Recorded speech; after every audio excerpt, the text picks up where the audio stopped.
ഇതാണ് ഇപ്പൊ നമ്മൾ ഇന്ത്യ ഗ്രോന്റെ ഭൂവസ്ത്രം. ഇത് നമ്മള് കാപ്പി, കുരുമുളക്, ചായ കിട്ടു. ഇനിയിപ്പോ അടുത്ത പരീക്ഷണം നമ്മള് മുളകിനാണ്. ഇത്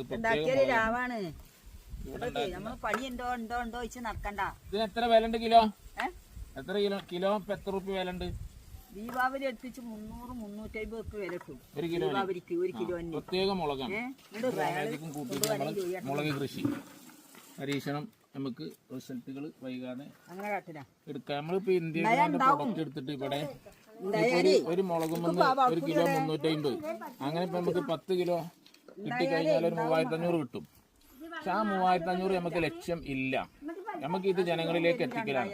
നമുക്കൊരു മൈ ലൈഫിന്റെ ചെറിയ രീതിയിൽ പ്രവർത്തിക്കണ ഒരാൾക്ക് കിട്ടുന്നതിന്റെ 10-1 പോലും ഇപ്പോൾ ഇതുകൊണ്ട് കിട്ടൂല. ഇതിപ്പോൾ ഈ കണ്ട സ്ഥലം മൊത്തം നമ്മൾ തന്നെ നട്ടു, ഒരു 10 ഏക്കറാണ്. എന്നാൽ ഒരു മൈ ലൈഫ് വരുന്ന ഒരു മാസം കിട്ടുന്ന വരുമാനം കിട്ടൂല.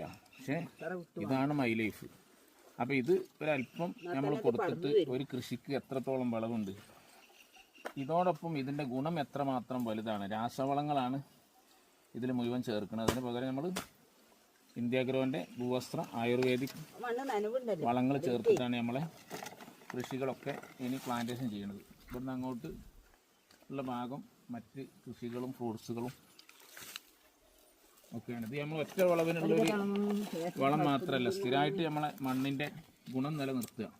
ഭാഗം മുളക് കൃഷിയാണ്. ഈ ഭാഗം ഇങ്ങേ ഭാഗം കാപ്പി ഇങ്ങോട്ട്.